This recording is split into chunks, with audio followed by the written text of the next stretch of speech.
Well, hello there, everybody, and welcome to today's episode of Critical Weight Theory.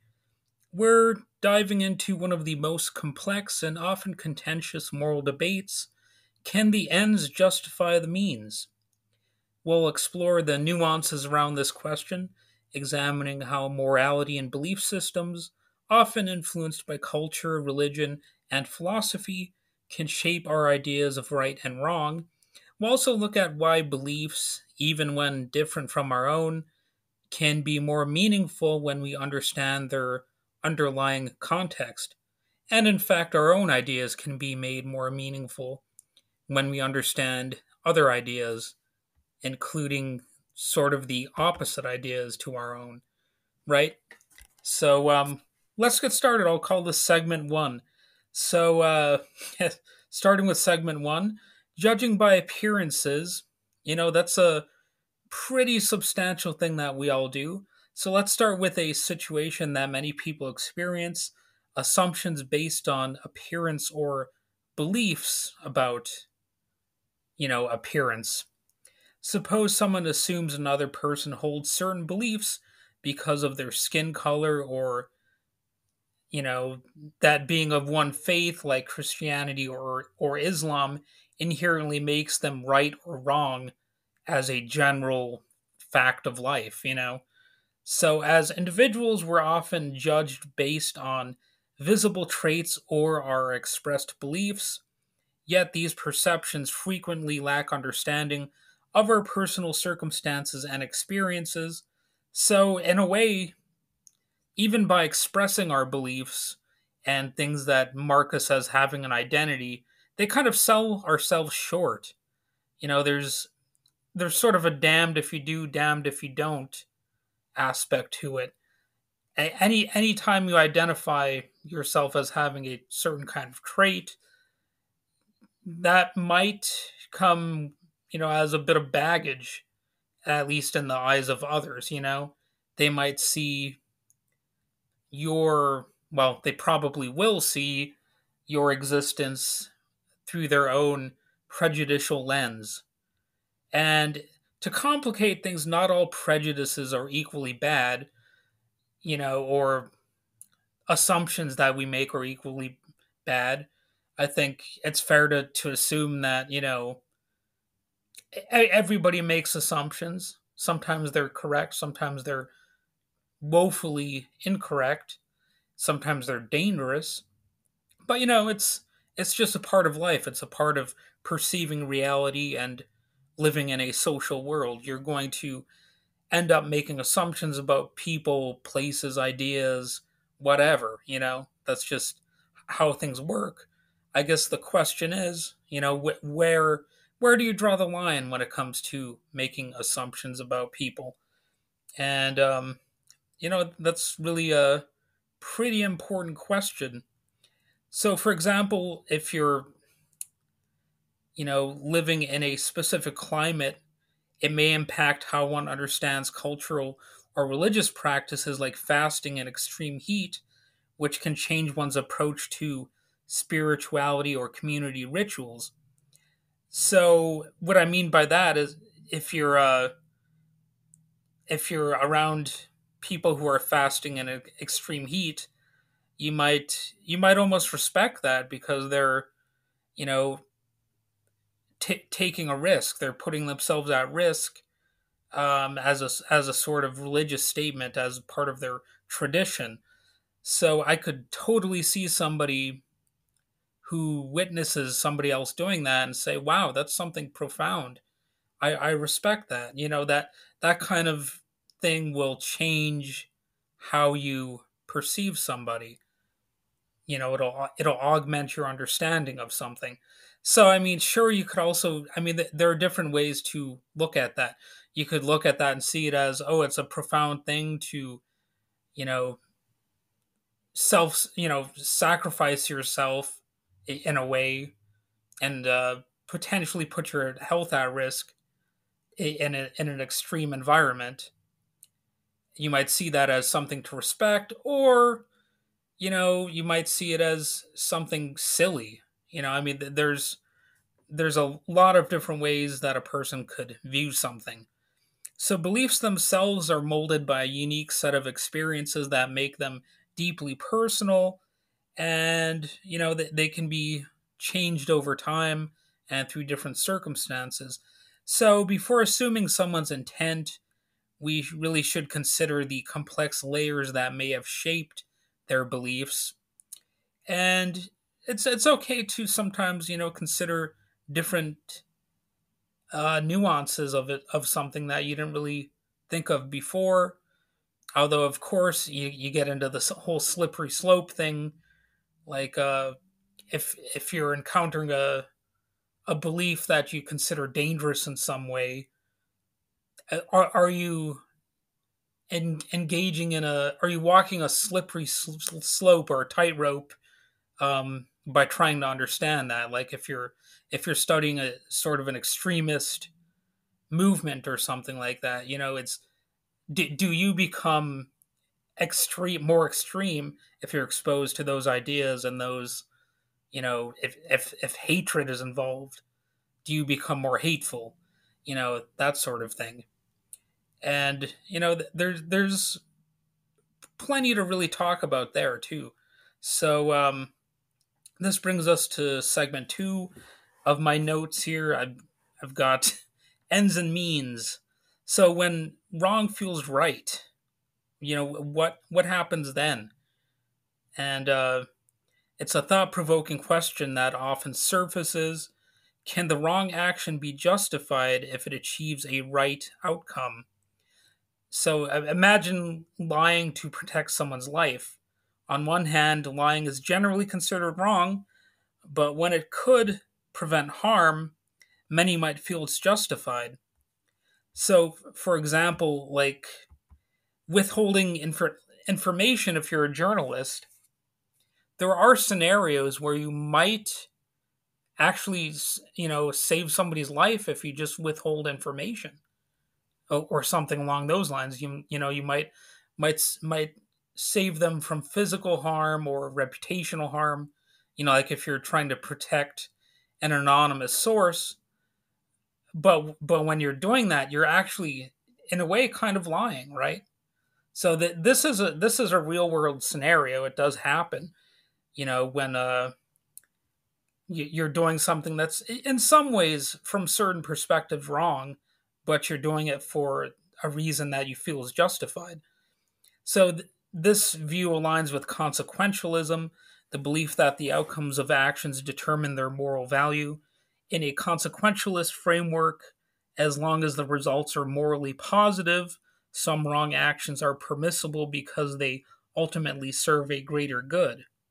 So the funny thing is, when I was starting to do this podcast, I knew right away that I'd get into themes like this, and I'd have to like try to memorize all these different terms like consequentialism and you know deontologists and stuff like that.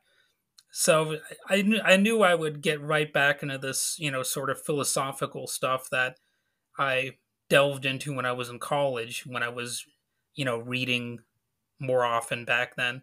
Um, but anyway, you get that question about what is the greater good. You know, on the flip side, on the flip side, deontologists argue that actions have an inherent moral value that's independent of their consequences. In this view, lying remains wrong, even if it saves someone, because compromising one's integrity taints the moral fabric of the action. This school of thought holds that we should act as a virtuous person would, focusing on principles rather than outcomes. So I understand that idea, but to me personally, it seems like idealism, because principles are not always quite as important as outcomes, right? We don't do things solely based on the principles involved. We, I think, do them more often based on a desired outcome. So it's a little bit like putting the cart before the horse, as far as I'm concerned. Right from the start, let alone adding more specific scenarios that might even turn the idea even more on its head. But I do understand the premise. Ideally, sure, you would be able to be moral all the time, right? And or virtuous, as some people would say. But that to me, it just seems a little bit unrealistic. It also almost has like a religious connotation, only without necessarily even having a religion attached. So there's even less of a reason to really entertain the idea. Like if it doesn't even require that much faith, right? Like if it's more of a sort of a purely emotional thing rather than a deeply held belief that's tied to eternal consequences or something, it just it just doesn't seem as consequential. So I think why would you treat it as if it is so profoundly consequential when in a lot of cases it wouldn't be, you know? And I think that a lot really does depend on outcome, more than principle. It's nice to have principles, but those are in a lot of cases things that we try to attach to things where they might not even fully apply in the first place, right? You know, sometimes that's sometimes we apply principles to a situation after the fact to try to justify and rationalize what we happened or our actions sort of when the dust settles. And reality just isn't it isn't so clinical. Like you're not going to have these clean cut moral experiments. Sometimes you're going to have to make, I guess, rash decisions. So it's not always even going to be that moralistic of a situation.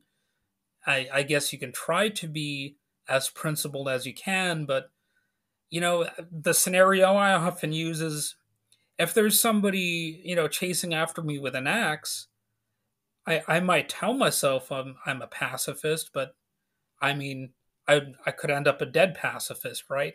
So as much as I can respect pacifism, the outcome of pacifism means that there are no more outcomes for me potentially in some scenarios, right? So what good does morality do then if I'm just a stinking corpse or whatever? So I think moral judgments can only take you so far, and the outcome is really sort of naturally more important in a lot of scenarios, right? So segment three, let's talk about the practical side of relativity and beliefs. So relativism, I've talked about this before in recent episodes of this podcast. Relativism is the idea that truth and morality are not absolute but relative, and can allow us to adapt and reevaluate our beliefs and actions as contexts shift. So I'm a pretty big fan of that idea. And sometimes I've said I don't really understand how somebody could even claim to be against that. It's just the way that life happens. You know, everything we do is relative to something else, right? It's like it's almost not even purely a theory in any real sense. The context of life are constantly shifting, and again, it's nice to have some sense of being principled. And I think in many situations, maybe even most situations, we can apply principles. But I mean, you you do live in a society where sometimes there just is no way to apply whatever morals you have. So anyway, um, if we want to look at context shifting, one example would be someone may hold an absolute belief in the sanctity of love, yet their understanding of love may evolve as their relationships and priorities change over time. So that's me not being controversial here. I'm avoiding some more controversial examples that I could go with. But I think that one's plain enough to understand. Rather than viewing beliefs as immovable truths, relativism offers flexibility to reassess them in light of new experiences. However, of course, this approach is often criticized for allowing too much leniency, as it can lead people to justify almost anything based on personal context. But I would say that, people are going to do that anyway. That's just how people are. And at best, we can sort of apply principles here and there. We can try to understand what is going on, but at the end of the day, we can only understand things so much. So, that's why having a relative understanding of life and society, I think, really matters. It's it's sort of a core truth of human experience, in my view. So, segment four, consequences and the human experience. So, whether we lean toward consequentialism, deontology, or relativism, I think the question remains, where do beliefs and actions truly align with one another? How do we define the right thing? A consequentialist might argue that civil disobedience, breaking the law to bring attention to a greater cause, is acceptable if its results bring about positive social change. Yet a deontologist could see it as damaging to the very justice system it aims to improve. Well, if that is the rationale, actually. It's not always the case that civil disobedience is simply being done to improve the justice system. Sometimes there is a greater sense of justice than, courts. The lines are often blurred, though, when we factor in human experience and empathy, making universal answers challenging. And like I said, there are grander truths than the social dynamics that we can clearly identify and know. There are all sorts of different avenues we can explore when it comes to challenging society around us and questioning the institutions. Like I just said, the court system, people have always had different ideas of what the justice system is and how seriously it should be taken. And there are definitely scenarios where the criminal justice system seems like an outright mockery of itself. Where it's contradicting itself. And of course, you can question whether or not it's scientifically relevant. Does a court of law really have much to do with the scientific facts that are best known to the world? I mean, you could have a case that does involve not just forensic science, but like laboratory based science that are not related to a murder scene or something. Like if you're dealing with climate change in some sort of courtroom, what if you have climate change deniers in the courtroom, on the jury? What do you do then? And it's one of those interesting questions. So in the end, the moral frameworks we choose are personal to a large degree, yet by understanding the roots and context of our beliefs and actions, we gain a richer perspective on how to live harmoniously in a diverse world. Well, that's ideally how it would all unfold, but you know, not everybody lives harmoniously. Some people hate diversity, and some people just don't really don't really understand much of anything. They don't even try to understand, the way the world works. They just sort of, they float on by through life like they're in a raft, and and that's like their life's journey. And you know what? Maybe from a certain perspective, that's fine. Maybe that's what more of us should actually do. Be just Beavis and Butthead sitting on the couch watching TV all the time. From a certain perspective, that type of person might not even be doing that much harm. So it's another important question when it comes to moral issues, like how active should we even be in the world? Should we really be making that big of a footprint? And should we be asking why? Shouldn't we just shut up and just let life unfold? You know, I guess that's another aspect of it too. So thank you for tuning into today's episode of Critical Weight Theory.